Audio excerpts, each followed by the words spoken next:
She hadn't spoken in 7 months.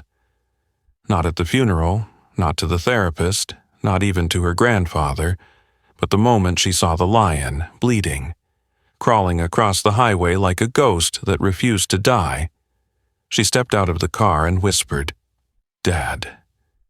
And that was when Miles knew. This wasn't just about saving a wild animal.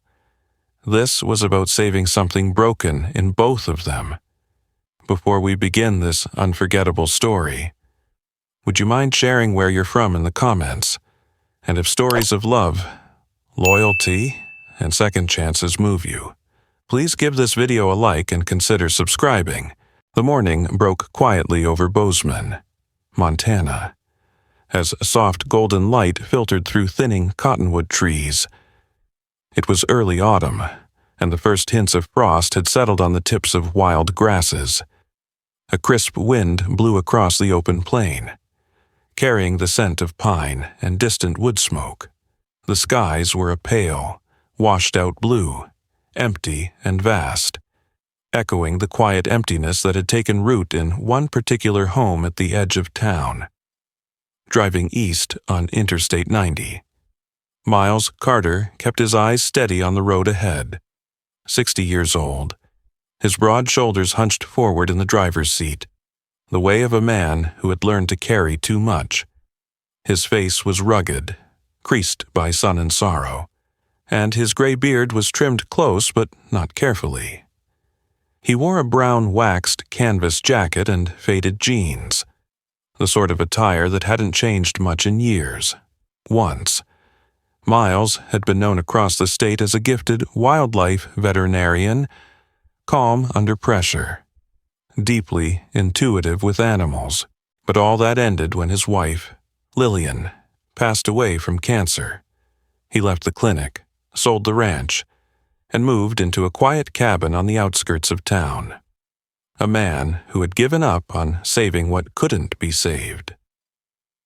In the passenger seat sat Ellie Carter, his 12-year-old granddaughter. She was slight, pale, and silent, curled up in a gray hoodie 2 sizes too big. Her hair, dark brown and slightly tangled, fell in soft waves around her cheeks, mostly hidden beneath the hood. Since the car accident that claimed her mother, Ellie had barely spoken. She hadn't cried either, just drawn, stared, and remained distant. The therapist had called it complicated grief. Miles just called it heartbreaking. Today was a rare occasion. Ellie had agreed to attend a counseling session.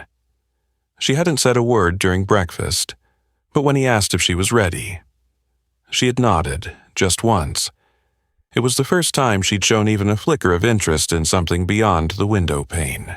They were just 15 minutes out of town when Miles noticed something odd on the horizon. A few cars up ahead were braking unexpectedly. Horns blared. A sedan swerved into the shoulder. At first, it looked like debris, maybe a blown-out tire or fallen tree branch. But then the shape moved. "Hold on," Miles said, easing his foot off the gas. The car ahead jerked aside suddenly, and that's when Miles saw it clearly. A lion, a fully grown male lion, dragging himself across the highway with only his front legs. His tawny body was coated in dust and smeared with blood.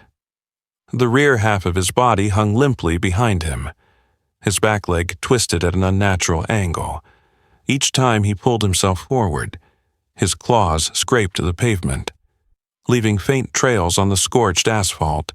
His breathing was labored, nostrils flared, chest heaving, and yet his eyes, amber and wild, burned with something deeper than instinct, desperation, determination. "Jesus," Miles whispered, his voice barely audible. He pulled over without thinking, jerking the wheel toward the shoulder and flipping on the hazard lights. Beside him, Ellie had straightened in her seat. Her hood had fallen back slightly, and for the first time in days, her wide brown eyes weren't distant. They were locked on the struggling lion. Miles opened the door and stepped out into the crisp wind. Boots crunching gravel. Cars were honking. Someone in a pickup yelled. But none of it mattered. All he could see was the lion, inching forward on raw paws, threading his way through oncoming traffic like a ghost that refused to die. He stood still, stunned. Then instinct kicked in. He raised both arms and began waving down the approaching cars, slow, downed animal on the road. A red SUV barreled past him, missing the lion by less than a yard. The creature flinched, but kept going. He didn't roar, he didn't cry out, he just crawled. Miles moved further into the road, risking himself now. "Come on. Damn it, stop." His voice carried over the hum of tires and the wind. A semi-truck finally slowed. Blocking one lane, other vehicles began to halt behind it. A ripple of confusion turning into understanding. More drivers stopped and stepped out. Watching the lion in stunned silence, no one approached. Miles crouched near the center divide, trying to assess the injuries. Blood seeped from the lion's hip. His ribs were visible beneath matted fur. But there was no foam at the mouth, no madness in his eyes. This wasn't a rabid animal, this was something else. And then, the lion looked at him for just a second, their eyes locked. In that moment, Miles saw a pain he recognized, not physical, but deeper. The same kind he'd seen in the mirror after Lillian died, the same pain Ellie carried in silence. He turned and glanced back at the car. Ellie had stepped out. She was standing beside the passenger door, small and still, the wind tugging at her hoodie. She didn't speak, she didn't cry, but her eyes shimmered. She looked at the lion, not with fear, but with a strange, quiet empathy. As the lion dragged himself past a broken line of tire marks, he let out a sound, a low, strained growl that rose into something just short of a roar. It echoed off the hills and silenced the murmurs of the onlookers. The sound was ancient, guttural, raw. It was the sound of something refusing to surrender. Miles stared after him, heart pounding. He didn't know where the lion had come from, or what drove him to cross a deadly road with a shattered leg. But something inside Miles stirred, an old feeling, long buried, the urge to save. He turned back to Ellie, her lips trembled, just slightly. Then she nodded, no words, just a nod, and for now, that was enough. Miles turned to the crowd. "Somebody call wildlife rescue," he said. Now, the wind had picked up slightly, carrying with it the faint scent of dry sage and diesel from the idling trucks behind. Miles stood motionless at the center median, boots planted on the asphalt, eyes tracking the lion's painful crawl toward the opposite shoulder. He could feel every eye around him fixed on the animal, but for him, the world had narrowed to two things: the broken lion inching forward, and the flickering sense that something more was at stake. He reached into the pocket of his coat and pulled out a pair of worn, scratched binoculars. The leather strap had frayed edges from years of use, remnants of a time when he still hiked the ridges of Yellowstone tracking elk and eagles. He raised the binoculars to his eyes, adjusting the focus until the opposite side of the highway came into sharp clarity, just beyond the fence, nestled beneath a tangle of rabbit brush and dry pine needles. Something small stirred, or rather, didn't. A shape, nearly indistinguishable from the terrain, lay crumpled in the tall grass. His breath caught the cub. The little one was barely visible, tawny and thin, its ribs pressing tightly against its skin. It didn't move, didn't blink, didn't cry out, but even from this distance, Miles could see the faint rise and fall of its chest. He lowered the binoculars, heart pounding.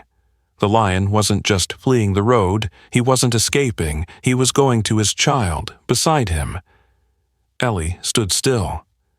Her hands were tucked inside her hoodie sleeves, and her face was pale. But her eyes were fixed on the same spot, without a word. She looked up at Miles. He didn't need her to say it. "I think he's trying to save his cub," Miles said softly, as if speaking it too loud would break the spell. Ellie nodded once. Slowly, a low murmur spread through the small crowd gathering along the shoulder. A woman in a navy tracksuit, holding a pink leash with no dog on the end, leaned in to listen. "Is that what he's doing, I believe? So," Miles replied. "There's a cub on the other side. The woman's name," he learned moments later, was Martha Quinn, a retired nurse in her late 50s with short-cropped gray hair and a smoker's voice. Her eyes were soft, though, and when she spoke, there was a mixture of curiosity and concern. "Poor thing, can we call someone? I already did," Miles said. Wildlife rescue should be en route, but it could take time. Time was the one thing they didn't have. A new truck pulled up behind the others, and from it stepped a man in his early 40s, tall, lean, wearing a park ranger's badge over a green flannel shirt. His name tag read Beck Holt. He moved with steady, sure strides, like someone used to emergencies. "Sir," Beck said as he approached. "I'm Ranger Holt. They called me in from the Bridger Range station." "What's the situation?" Miles explained quickly, pointing to both the injured lion and the cub across the road. Beck crouched low, pulling his own binoculars from a utility belt and confirming what Miles had seen. "Damn," he muttered. "That little one's barely hanging on." "We have to keep them together," Ellie said suddenly. It was the first time she'd spoken aloud all day. Her voice, quiet but clear, cut through the tension like a ripple through still water. Both men turned to look at her. Beck raised an eyebrow. "And why's that?" Ellie hesitated, eyes flicking toward the lion, who was now just feet from the guardrail. "Because if they're separated, they'll both give up." Beck seemed taken aback. He looked to Miles. "She's right," Miles said, a bit surprised himself. "I've seen this in rehab cases. The bond, it's more than instinct. It's survival." A siren sounded faintly in the distance. Beck radioed in the update while Miles approached the lion again, carefully, respectfully. The big cat had collapsed just before reaching the fence, too exhausted to move another inch. His breathing was shallow now, but his eyes remained fixed ahead, toward the grass, toward the cub. Miles knelt beside him, speaking softly. "You did what you needed to do. Old boy, now let us help."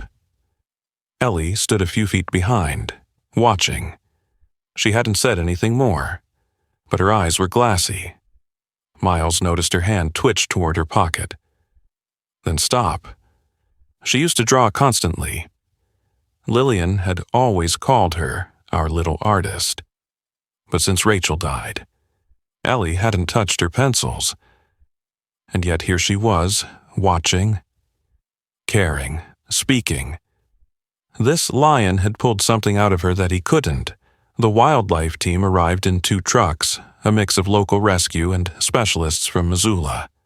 Among them was Dr. Dana Rourke, a wildlife vet in her mid-30s, sharp-featured and intense. She had red hair pulled into a thick braid and a steady, no-nonsense demeanor. "We've got a tranquilizer ready," she said to Beck and Miles. "We'll move him first, then retrieve the cub." "No," Ellie said again, stepping forward. "You can't separate them." Dana paused, visibly annoyed by the interruption. "She's right," Miles added. "The cub's alive because he knows his father's near. If we take one away first, the other might not survive." Dana studied them both, then exhaled. "All right, together then, but that means more risk. I'll help." Miles offered. "You sure Beck asked? "You're not licensed anymore. I don't need a license to carry a stretcher." The plan unfolded in minutes. 2 teams worked in tandem, one with a tranquilizer to stabilize the adult lion, another ready to reach the cub once the highway was cleared. Traffic had been halted entirely now, officers diverting vehicles through a side road. Ellie watched everything unfold from behind the guardrail, her arms wrapped around herself. Then, without prompting, she stepped forward and knelt beside the lion as they prepared the injection. She didn't touch him, just sat there, whispering something no one else could hear. The lion blinked once. It was enough. The clouds hung low over the hills as the caravan of rescue vehicles wound through the pine-lined roads toward Yellowstone Wildlife Rehabilitation Center, just south of Livingston. The sky was the color of wet concrete, and drizzle tapped gently against the windshield of the van carrying Leo and his cub. Inside, the atmosphere was tense and quiet. The lion, sedated but still breathing, was strapped onto a padded stretcher, his mane, matted with blood and grit, shifted slightly with each bump in the road. The cub, wrapped in thermal blankets and nestled in a smaller carrier, emitted shallow, irregular breaths. Miles sat in the back of the second van, watching through a small rear window. His hands were still stained with dirt from the roadside, and though he was exhausted, his thoughts were fixed on the lion's eyes the way they hadn't once looked away from the trees where the cub had laid. He had seen that look once before, years ago, in a doe that refused to leave her injured fawn, despite the presence of a prowling wolf. Next to him sat Ellie, wrapped in one of the center's wool blankets. She hadn't spoken since the cub was loaded into the carrier. Her hair was damp from the rain and stuck to her cheek. Occasionally, her fingers would twitch toward her pocket where she had placed a small drawing, the first she'd made in months. It was a quick sketch of Leo, dragging himself across the highway. She hadn't shown it to anyone. The rehabilitation center appeared suddenly around a bend in the road, an angular structure of glass and timber nestled into the forest, surrounded by wide enclosures and medical buildings. A large metal sign read, "Yellowstone Wildlife Care and Conservation." As the doors opened and the gurneys were rolled out, a flurry of medical staff greeted them. Among them was Dr. James Alcott, the head of wildlife medicine at the center, a tall man in his early 50s. Dr. Alcott had a silver streak in his dark brown hair and a gait that favored his left leg, a reminder of a broken hip from years ago during a bear rescue. He was meticulous, commanding, and deeply respected in the conservation community. His voice was clipped but clear, a result of decades in crisis response. Vitals he asked as he examined Leo's chart. Heart rates unstable. Spinal imaging still pending. Suspect severe pelvic fracture, replied Marla Nien, a young vet tech with sharp eyes and a calm presence.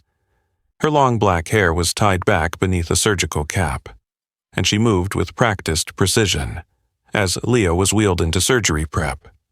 The cub was carried into a recovery ward outfitted with oxygen tanks and warming lamps. Dr. Alcott frowned as he examined her. Dehydration is critical, malnutrition severe. No external trauma. Survival depends on internal resilience. Miles stood nearby, nodding. "Her name is Cub," he said quietly. "She's the reason he crossed the highway." Dr. Alcott gave a rare pause. Then, to Marla, he added, "Keep her near the OR. He'll need sedation for hours. But I want her monitored where he can smell her, just in case." But the decision was reversed an hour later, because of the intensity of Leo's condition, and due to sterilization protocols. The 2 lions were placed in separate wings, Leo in post-operative intensive care, Cub in neonatal wildlife recovery. Miles didn't argue at first. He trusted the team. Ellie, however, didn't. She stood outside the glass enclosure of Cub's recovery room, arms folded, her face hardening by the hour. The cub had not stirred since arrival. Its breath was shallow, its limbs limp despite the fluids and warmth. "She needs her father," Ellie said. Miles sighed. "I know, but they've done this 100 times. They know what they're doing. She's not 100 times. She's her." Later that evening, Dr. Alcott met Miles in the staff lounge, where stale coffee and stormy windows framed the quiet tension of the building. The doctor looked exhausted. "We've stabilized Leo. He's not out of the woods, but his vitals are holding," and the cub, Dr. Alcott hesitated. "She's declining. No infection, no organ failure, but she's slipping, we don't know why."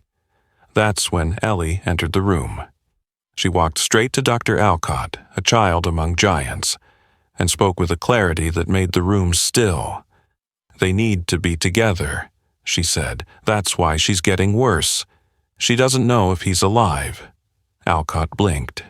"Surprised, young lady." I watched her eyes when he roared. She knew. If she can't hear him, or smell him, she thinks he's gone. Miles waited for the rejection, but Alcott said nothing. Instead, he turned to Marla. "Is there a free dual recovery chamber?" Marla nodded. "Unit B3. It's not standard, but it's isolated. Do it." That night, well past midnight, Leo and Cub were placed together, separated by a low divider in a warm, quiet space. He was still groggy, unable to stand, but as soon as he caught the scent of the cub, his ears flicked and his breathing changed. Cub, still weak, whimpered, a soft, broken sound. But she moved for the first time in hours, dragging herself just enough to reach the partition. She lay there, her nose pressed to the divider.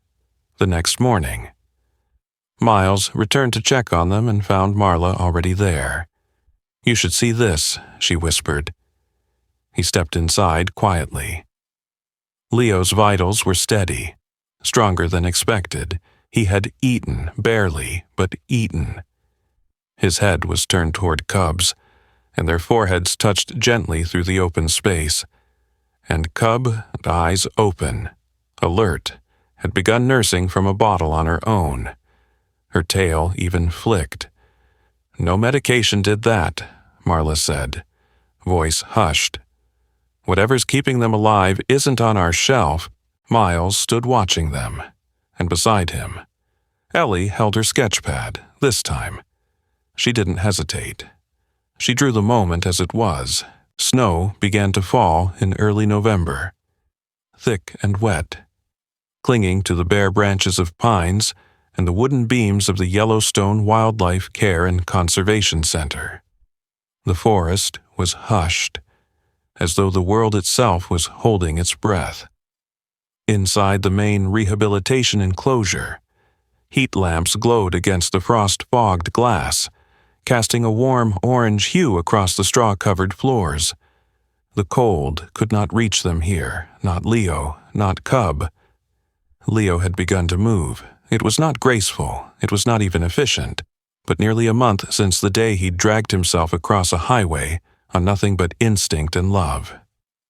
He had begun, slowly, defiantly, to shift his weight forward with the aid of his powerful front legs.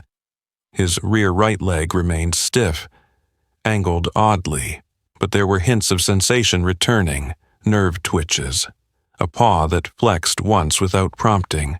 Cub, meanwhile, had transformed.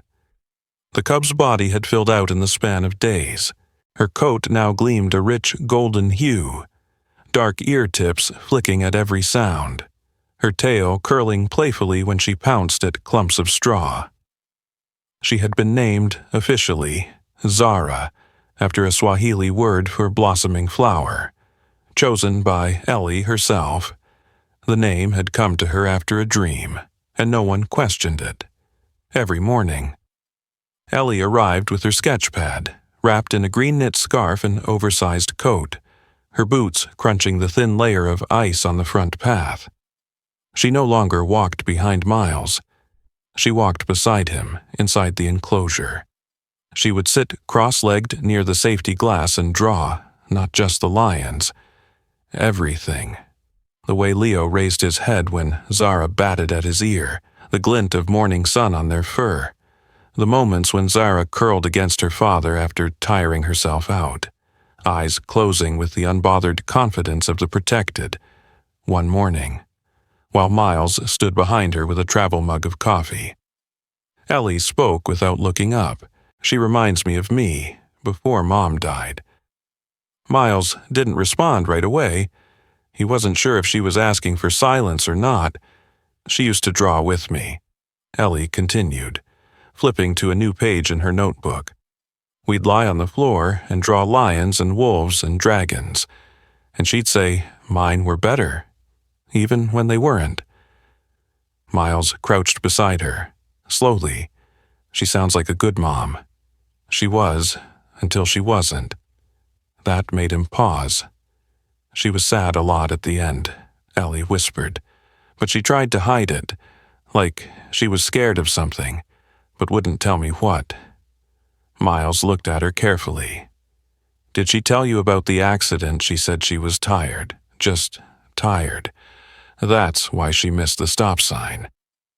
Ellie finally turned to look at him. I hated her for that, for leaving me. A long silence passed between them.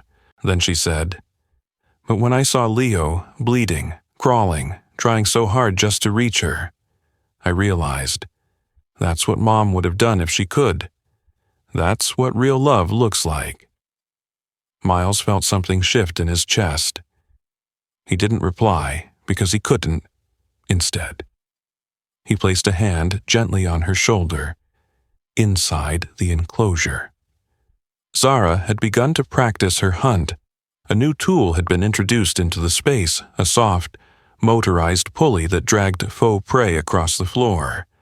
Rubber squirrels, plush antelopes. At first, Zara had pounced clumsily, sliding into walls and crashing into hay bales, but with each day, she grew faster, quieter, more precise. Her instincts sharpened. Her claws extended in rhythm with each chase, watching her. Jake Riggins, a junior wildlife behaviorist in his late 20s, kept notes on a digital tablet. Jake was tall and wiry, with sunburned cheeks and a mop of dark curls hidden beneath a fleece beanie. He'd once trained dogs for avalanche rescue before turning to wildlife work after a trip to Namibia changed his view on predators.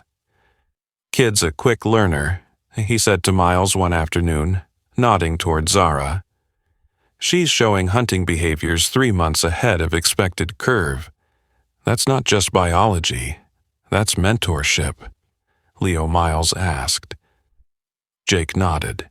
He watches every step she takes. She chases the toy, and he tracks it with his eyes. He doesn't just lie there, he's teaching without moving. Inside. Leo raised his head. Zara had caught the rubber squirrel again and was holding it between her front paws, her tail twitching proudly. She looked toward her father and let out a sound. Half meow, half growl. Pride. Jake murmured. She's showing off. Later that evening, a snowstorm rolled in hard, visibility dropped, and the center entered lockdown mode. Staff were given sleeping quarters on site. Miles and Ellie were offered bunks in the old research wing. They didn't sleep. Miles sat by the window, listening to the wind howl like wolves across the treetops. Ellie lay on the cot nearby, her sketchpad open on her chest, eyes wide open in the dark. Grandpa, she whispered. Yeah. You think Leo dreams about her? About when she was little, I think, he said after a moment. He dreams about keeping her alive, every night, just like we do, in the morning. The storm had calmed. Snow blanketed the world in silence, inside the enclosure. Zara was curled up next to Leo, and for the first time, Miles saw Leo shift his weight, then, grunting with effort, push his rear leg slightly beneath his body. It was not a step, but it was a sign, a shift. Spring had come late to Montana. The last snow had melted only weeks ago, leaving behind thick, rich earth and the scent of new beginnings. Wildflowers pushed through the mossy underbrush of pine and spruce, and small animals rustled in the distance, tentatively reclaiming their space. At the edge of this rebirth stood a place not marked on tourist maps. A parcel of land spanning over 3,000 acres nestled between two ridges, its boundaries discreetly fenced, but its heart left wild. It was called Carter's Hollow. The name had been Miles's idea, though he'd protested when they tried to name it after him. It's not about me. He'd told them. It's for them. For what they remind us we're still capable of. Over the months that followed Leo and Zara's recovery, a team of biologists, conservationists, and engineers had worked quietly to transform the hollow into something rare, a semi-wild sanctuary, neither a zoo nor an open reserve. But something in between. Watering holes had been carved and deepened, stocked with fish and natural runoff. Prey species, mostly white-tailed deer, wild turkeys, and small hares, were introduced in measured numbers. Trees were planted where the canopy had grown thin, and a series of solar-powered surveillance cameras were installed for remote observation. Leo had healed more than anyone expected, though he still moved with a limp. His rear leg now bore partial weight. His steps were slower, but steady. When Zara wandered too far, he would pace the edge of the enclosure until she returned, his rumbling vocalizations reminding her of the line between freedom and safety. His body had not fully recovered, but something deeper had. Zara had grown into a sleek, fierce adolescent lioness. Her muscles rippled under her golden fur, and her stride was already longer than her father's. But she never strayed far from him, not even when the enrichment toys were replaced with live training sessions using scents and animal trails. Her hunting instincts had blossomed, but her bond with Leo never thinned. Today was the day. The sky above the hollow was painted in warm pastels, peach and lavender brushing the edges of the pines, as a flatbed truck rumbled into the staging zone inside. Leo rested calmly in a large crate next to him, in a smaller but open cage. Zara was already standing, alert and tense, her golden eyes trained on the horizon. She sensed it. The wild was near. Miles stood a few feet away, wearing his old leather boots and a jacket that had seen too many winters. Ellie stood beside him, taller now, her hair braided and her hands clutching her sketchbook against her chest. She'd insisted on being here. Behind them was Dr. Selena Rios, the park's newly appointed ecological coordinator. She was a sharp, graceful woman in her late 30s, with olive skin and jet-black curls pulled into a high ponytail. Her dark green uniform bore the Yellowstone crest, and her boots were always muddy. Selena had worked in Costa Rica before being recruited to Montana, known for her innovative rewilding methods and quiet command in a room full of experts. Today, however, she simply stood with her arms folded, eyes on the gate. The enclosure's been triple-checked. She said, cameras calibrated. No human scent in the drop zone for over 48 hours. Miles nodded. Any regrets, she asked? None. He replied, but Yuho, I will miss seeing them. They're not gone, she said. They're just home now. The gates opened. Zara was released first. She bolted out like a shot, muscles coiled with joy more than caution. Her paws barely touched the grass as she bounded into the clearing. She paused just past the first rise, spinning to look back, ears up, tail high. Then she roared, short, sharp, and eager. Leo's crate door clicked open. He stepped out slowly, carefully. The limp was still there, but it no longer looked like a limitation. It was simply part of his movement, as natural as the rhythm of the wind. His nose twitched at the new sense, and he took in the sounds, the rustling leaves, the birds, the hum of life. He moved forward one step, then another. Zara waited. Miles watched, holding his breath. Leo reached her at last, and they stood side by side for a moment on the edge of the woods, then before stepping into the wild. Leo paused, he turned, and his amber eyes met Ellie's. Not Miles's, not the cameras, not the experts. Ellie. She had her sketchbook pressed to her chest, her lips trembling slightly. "You saved me too," she whispered, voice cracking with something between sorrow and joy. Leo blinked slowly. Then he turned and followed Zara into the trees. A year later, one of the remote cameras mounted on a cedar post at the far end of Carter's Hollow captured a moment no one had expected. Zara, now nearly full-grown, was crouched low in a patch of tall grass. Up ahead, a herd of mule deer grazed lazily. But she didn't strike, because Leo was nearby, waiting. He no longer ran, but he ambushed well, slowly.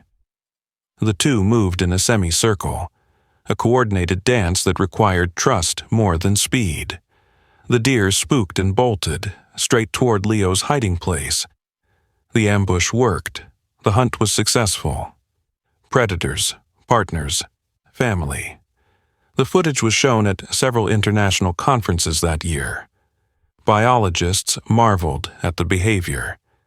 Cooperative lion hunting outside of a pride structure. A father-daughter dynamic rarely documented in the wild. The case study was cited in papers, models, and new rewilding proposals across the country. But for Ellie, none of that mattered. What mattered was the final drawing she completed that spring. It showed Leo and Zara standing together on a small hill, the sun behind them, the forest ahead. Zara's tail curled around Leo's as they looked into the horizon. She titled the piece, in gold lettering beneath the frame, "Love doesn't limp. It roars. Sometimes. The miracles we seek don't arrive with lightning or thunder. Sometimes. They crawl, bloodied, broken, across the highway of life, driven not by strength but by love. In the bond between Leo and Zara, we witnessed something science couldn't explain and logic couldn't predict. A father's love became a medicine no doctor could prescribe, and in their recovery, we saw the fingerprints of something greater, a quiet miracle written by the hands of God, just like Leo. Many of us are walking through pain we don't speak of. We limp through grief, carry old wounds, and wonder if we'll ever feel whole again. But love has a way of restoring us. Through the smallest acts, a whispered word, a shared breath, a patient presence. God reminds us He is near, especially in our weakest moments. If this story touched your heart, don't keep it to yourself. Share it. Comment below your thoughts. And if you believe in the power of unconditional love, type Amen in the comments to stand with us. Subscribe to our channel for more stories of healing, hope, and divine connection. May God bless you and those you love, and may you always find the strength to roar, even if the world tells you to stay silent.